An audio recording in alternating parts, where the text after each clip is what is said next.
One fact for every Pokemon League member. Let's do this. Lorelei. Lorelei has a German accent in the French versions of the original games, which is kind of surprising given that she's from the Sevii Islands, though it kind of makes sense because Lorelei is the name of a massive rock found in Germany. Bruno. Bruno is the very first Pokemon trainer we see in the anime, since the first episode starts with a battle that takes place in the Pokemon League.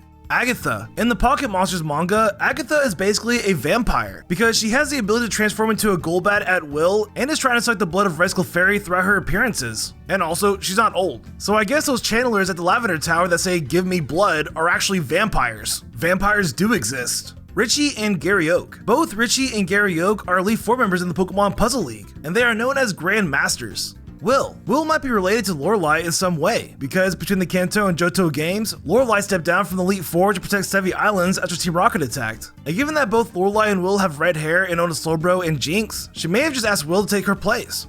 Koga. There is a banned Pokemon card called Koga's Ninja Trick, which was changed in English because it originally had a reverse swastika. Karen. Karen barely has any dialogue in the Pokemon games, with only having 3 quotes. But one of the things she says is possibly one of the most impactful bits of text in Pokemon. She says, "Strong Pokemon, weak Pokemon. That is only the selfish perception of people. Truly skilled trainers should try to win with their favorites." She is very wise. Sydney. In Pokemon Masters EX, Sydney is voiced by the YouTube creator and professional voice actor ProZD, which is honestly awesome. Phoebe. In the Hoenn remakes, a ghost appears during the cutscene when facing Phoebe. You can see it here sitting on the chair very briefly, and then again right here behind the player when it's zooming in, which is pretty creepy. Glacia. The Pokénav in the Hoenn remake states that Glacia makes use of items in battle, which is a complete lie because she doesn't use a single item in the battle. So the Pokénav is a liar! Drake. Drake is the only Hoenn Elite Four member to have appeared in the anime, which is pretty ironic since there's already a major character named Drake before him. Mr. Moore. Flannery's grandfather, Mr. Moore, was previously an Elite Four member in the games and manga, and in the anime he was simply a former gym leader. So the question is, which Elite Four member replaced him? Aaron. A TV show on Black and White 2 talks about a bug catcher from the Sinnoh region who became a gym leader and then an Elite Four member. So with that in mind, if the Sinnoh games had been set at an earlier time, we would have seen Aaron as a gym leader, just like how we saw Koga as a gym leader in the original games. Bertha. Charm from the Misfortune Sisters in Legends Arceus is most likely a common ancestor for both Bertha and Agatha, which explains why all 3 of them look so similar, and the fact that Charm has both Gengar and Rhydon on her team. Flint. Flint was the 7th strongest trainer in the world at one point in the anime, since he was previously ranked 7th in the Masters 8 before Leon defeated him, which is pretty unexpected for a failed Fire-type specialist. Lucian. If you speak to Lucian in the Kanto library, he will mention that the book that he's reading states that it all began without humans, and the end will also be without humans, implying that humans in the Pokemon world are doomed to extinction, which actually might be the setting of Pokemon Mystery Dungeon. Chantal. Chantal is a ghostwriter, since he is a ghost-type specialist and carries around a book and pen. And if you didn't know, a ghostwriter is a person who writes a novel or a song for someone else and gives them credit, which, I'm not gonna lie, is pretty clever. Marshall. Marshall is based on a Street Fighter and a tiger, which I could totally see just based on looking at his design. Grimsley. Grimsley is the son of a distinguished family that fell into ruin, and as a result, he fell into ruin as well due to a gambling addiction, which is why he steps down from the Unova Elite Four and ends up in Alola. Caitlyn. Caitlyn canonically sleeps in a coffin, so she might be a vampire too. A psychic vampire. Malva. Malva is the only Elite Four member to be part of a villainous team in the games and anime, and even after the player disbands Steve Flair, she remains as an Elite Four member as if nothing happened, which is pretty funny. Seabold. Even though Seabold is one of the most forgettable Elite Four members, he is apparently pretty strong, since he is only one of 2 trainers that was able to defeat Alan's Mega Charizard, with the other trainer being Leon. Wilkstrom. Wilkstrom's armor is very similar to the armor worn by Commando Kamado in Legends Arceus. And since Kamado's armor is confirmed to be from the Galar region, this could mean that Wilkstrom is from the Galar region too. Drasna. Drasna is the first Elite Four member Ash ever defeated in the anime, discounting Koga since he was a gym leader at the time. Hala. Hala is a confirmed Tauros surfer, which sounds even more dangerous than bull riding, and that's saying a lot. Olivia. Olivia is one of the very few women in the anime that reciprocated Brock's feelings for them, and it's really funny. They even do a heart-shaped continental crush. Acerola. The only reason why Acerola became an Elite Four member is because Kahuna Nanu turned down the position when Kukui invited him, which is actually pretty cool because it makes you think about how many other gym leaders out there are strong enough to be Elite Four members themselves. Kahili. In the anime, Kahili uses her Toucanon as a bazooka. Just look at this. Molayne. Molayne is the only Pokemon storage system developer to battle the player in any game, with the other developers being Bill, Bridget, BB, Cassius, and so on. Rika. In the Japanese versions of the games, Rika refers to herself in third person. So she goes like, Rika hungry, Rika sleep now, Rika go walk and do Rika things. Rika. Poppy. Poppy is the youngest Elite Four member in any region, with her age being between 5 to 7 years old, which is actually insane and makes her the youngest prodigy of any Pokemon trainer ever, surpassing even Iris in age. Larry. Larry is basically confirmation that gym leaders and Elite Four members are actually paying careers, since he works for Greta, the champion of the Paldea region. Hassel. Hassel is one of the very few league members that cry when you defeat him, but instead of crying because he lost like Winnie and Poppy do, he cries because you won, which is pretty wholesome. Unnamed character. The runner-up to the Unnamed Indigo Plateau Conference winner looks a lot like Gon from Hunter x Hunter. John Dixon. John Dixon was named after a sound designer at 4Kids Entertainment, which is one of the English dubbing companies that dubbed Pokemon. Tyson. Besides Ash, Tyson is the only conference winner that comes from a town that we know of, which in this case is Mobile City. All of the other winners come from either unknown towns or locations that were made up in the anime. Tobias. Tobias brought 6 Pokemon to battle Ash with, but we only see 2 of them. So for all we know, Tobias could have a full team of legendary Pokemon, since he is supposed to represent the player from the games. Virgil. In the anime, Virgil has a Vaporeon that knows Bubble Beam, which means that he's probably had that Pokemon for a very long time, since Vaporeon can only learn Bubble Beam via TM in Generation 1. Alan. Alan's character arc was inspired by Anakin Skywalker from Star Wars, as stated by the storyboard artist for the Pokemon X and Y anime series. So I guess eventually Alan will turn to the dark side and turn into a half robot and become the ultimate Sith Pokemon master. Lance. A woman from the Celadon department store confirms via Fame Checker that Lance visits the store on occasion to buy capes, and even alludes to the idea that he owns multiple of the same capes, which is actually pretty funny to think about. Blue. Both in the original games and the remakes, Blue's default starter Pokemon is Charmander, since if you were to hack the game and not choose a starter Pokemon, Blue will have the Charmander line on its teams, which makes sense because in the promotional art for the games, you can clearly see that Blue has a Charmander, while Red and Green have a Bulbasaur and a Squirtle. Red. In the Johto remakes, Red is the only trainer to have the original Pokemon Gold and Silver battle transition, as you can see here with the original transition, and then here with Red's in the remakes. Trace. In the champion battle with Trace, not a single one of his Pokemon have a full set of moves. All of them only have 3 moves each, which is pretty questionable for a champion. Ronald. Ronald is a champion in the original Pokemon trading card game. It's too bad they never made an actual card of him. Steven. Steven's trainer ID is 61226 in Pokemon Emerald, but then it changes to 23478 in the Johto remakes, and then again to 11214 in the Hoenn remakes. So I guess Steven has a lot of fake IDs laying around. Wallace. Wallace is the only coordinator in the games who doesn't nickname his Pokemon, which is pretty ironic since he's a master rank, though in the manga he does nickname them, with the Pokemon being Elizabeth, Charles, Richard, and Philip. Cynthia. Cynthia's Pokemon team in Platinum has the most diverse typing of any champion, having a whopping 11 unique typings out of the maximum of 12, with the typings being Ghost, Dark, Grass, Poison, Normal, Flying, Fighting, Steel, Water, Dragon, and Ground.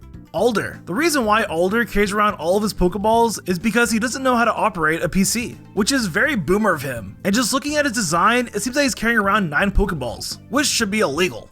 N. According to Junichi Masuda, N is rumored to have been born from a Pokemon, since his true parents are unknown and that he understands Pokemon language. And if I had to guess which Pokemon gave birth to him, I'm gonna put my money on a Zoroark disguised as a human, just based on his hair. Iris. In the manga, Iris is from Blackthorn City in the Johto region, which actually suits her very well. Diantha. Diantha is the only champion to not use more than 1 Pokemon of the same color. And on top of that, each of her Pokemon's colors represent their highest stat, with Hawlucha being the green Pokemon with speed, Tyantra being the red Pokemon with attack, Aurorus being the blue Pokemon with HP, Gorgeist being the brown Pokemon with defense, Gudra being the purple Pokemon with special defense, and Gardevoir being the white Pokemon with special attack, which is pretty unique. Mustard. Mustard as champion probably remained undefeated longer than Leon himself, since he went undefeated for 18 whole years, which would mean that Leon would have to be over 29 years old to have a longer streak than him. Peony. Peony is the only champion who is never seen using a team of 6 Pokemon. I guess he must have been that powerful if he only needed 5 at most. Or something happened with his 6th Pokemon. I wonder what it could be. Leon. As you can tell from looking at his room, Leon is an avid hat collector. I wonder how he'd react from seeing Ash's Rare League Expo hat. He'd probably flip out. Also, if you look at Leon's hat in the champion battle, it has a design of a crown, which is pretty clever. Greta. Greta is not only the top champion, but she's also the chairwoman of the Pokemon League. And on top of that, she's the chairwoman of the school that the player goes to. So she's a pretty powerful gal. Nemona. Nemona has a different set of gym badges than the ones the player obtains. So I wonder if the badges change by which academic year the player is in. So I wonder what the senior year ones look like, or even the college ones, or even the masters ones, or even the captain. Captain might be the first champion for anything in Pokemon, because he won the Orange League 300 years prior to the anime with his Ghastly and Haunter. And it's pretty dang cool that we get to see footage of this. Drake's Dragonite is infamous for using 10 moves in one battle, with the moves being Hyper Beam, Water Gun, Ice Beam, Slam, Dragon Rage, Thunderbolt, Body Slam, Skull Bash, Agility, and Thunder. Talk about a lot of moves in one battle. Professor Oak. In the manga, Professor Oak was the first Pokemon League champion, and along with that, he became champion by defeating his rival Agatha. Glenn is the champion in Pokken Tournament. Abram. The 2012 World Champion Abram was added to the Pokemon World Tournament in Black and White. And a fun fact about him is that he was the first World Champion to use Hitmontop on his team. And then 3 years later, Hitmontop became really popular in the Hoenn remakes, so he is the OG. Toller. Just like Abram, Toller was added too. And a fun fact about him is that his Ludicolo was distributed as an event Pokemon instead of his legendaries, making it one of only 2 Ludicolo that have been distributed as event Pokemon. Ray. And lastly, for the added players, Ray Rizzo was added too. And a fact about Ray Rizzo is that he's probably the best Pokemon player of all time, since he literally had a 3-peat in 2010, 11, and 12, which is honestly legendary. Ash Ketchum. Ash Ketchum becoming world champion was such a monumental event that it was shown on giant Jumbotron screens all throughout Shibuya, Japan. Nolan. In the manga, Maywell was Nolan's first Pokemon he used in the Battle Factory. Yet, in the games, out of the hundreds of Pokemon he has access to, Maywell is not one of them, so it's kind of a random Pokemon for him to have. Greta. After winning 27 consecutive battles in the battle arena and finally being able to battle Greta for the first time, she has the audacity to call the player weak based on their appearance, despite the fact that the player is the literal champion and has to win 27 battles to even face her, which is hilarious. Tucker. In the anime, Tucker is famous and has a very large fan base, and whenever someone challenges him, a press conference is held in the Kanto and Hoenn regions, which is pretty dang awesome, I'm not gonna lie. Lucy. Lucy has a very nice panel in the manga. Nice. Spencer. Spencer's staff appears to be inspired by Kyogre's design, which fits well with the story from the manga since he touched the blue orb in the past. Brandon. In the anime, Brandon is known as the strongest of all the Hoenn Frontier brains, which is not surprising since he owns all 3 of the Reggies, and even in the games he owns the legendary bird trio as well, so he's definitely someone not to mess with. Annabelle. Annabelle is probably the only character from the Pokemon games that have appeared in both timelines, and her existence in Sun and Moon suggests that the original Pokemon timeline, with the first 5 games, have been taken over by Ultra Beasts, since she mentions that she was under attack. Palmer. Palmer is actually the player's neighbor, since he is Barry's father, which is kind of insane when you think about it, given that he's a Frontier brain and knows multiple legendary Pokemon. Thornton. Thornton deals with losing so badly that it takes a slap to the face by Argenta to snap him out of it, which is comical. Dahlia. It is entirely possible for Dahlia to be the weakest trainer in any Pokemon game. All you would have to do is spin the Battle Arcade's roulette and land on the swap Pokemon option, and if you brought a team of Magikarp that only knows Splash, this would give Dahlia an incredibly weak Pokemon team, pretty much making her the weakest trainer in all of Pokemon. Darok. Darok actually isn't the official Frontier brain for the Battle Castle. He's only filling in for Caitlyn as her butler, since Caitlyn isn't able to control her psychic powers, because apparently when she loses, she'll flip out and do a lot of damage. Argenta. Argenta might have access to the most Pokemon of any other trainer, since she can have 477 different Pokemon on her team, which at the time was basically every Pokemon available in those games, excluding legendaries and mythicals. Morgan. All 4 of the sisters' names are based on times of day, with Morgan's name being morning, Dana's name being day, Evela's name being evening, and Nita's name being night. Dana. Dana might be the only trainer in all of the main series Pokemon games to have a full team of legendary Pokemon, with the legendaries being the Bird Trio and the Reggie Trio. Evelyn. While Whitney and Poppy cry because they lost, and Hassel cries because he won, Evelyn cries when the player loses to her, which is pretty funny and wholesome. Nita. Nita, along with her sisters, have their own Pokemon cards, and here's what they look like. Nurse Joy. There is a Nurse Joy in the Pokemon Inspection Agency, which is an organization that inspects gyms of a region. And a fun fact about her is that she is one of only 10 trainers in the entirety of the Pokemon anime who owns a legendary Pokemon, so she's pretty powerful. Professor Kukui. Professor Kukui was technically not the champion of the Alola League. He was more of a chairman, if anything. Chairman Rose. Chairman Rose had the most idiotic plan in all of Pokemon. He basically released Eternatus, this death god, to enact a second Darkest Day to avoid an energy crisis that would take place thousands of years in the future. It just made no sense and was the dumbest plot twist ever. Especially when you have Pokemon like Roly-Poly and Regieleki who are said to have the capability of powering all of Galar. Check out my Galar Pokemon Facts video after this one, by the way. Kanto and Johto Chairman. The Kanto and Johto Chairman has his headquarters in Golderon City, but he only appears in the manga. Hoenn Chairman. The Hoenn Chairman has a massive afro, and apparently he's known for this. Sinnoh Chairman. The Sinnoh Chairman has an ice cream looking hairstyle, which he is not known for, but it looks hilarious. He would fit right in with Swordward and Shieldbert.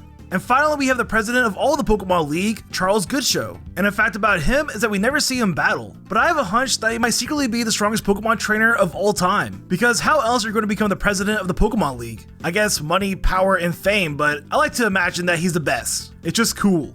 And there you go, one fact for every Pokemon League member. I hope you guys enjoyed it. Hey, and if you enjoyed this video, you should check out my one fact for every gym leader in Pokemon. I did all 88 gym leaders from the games, manga, and the anime, so check it out. And click that subscribe button and ring the bell. Oh yeah!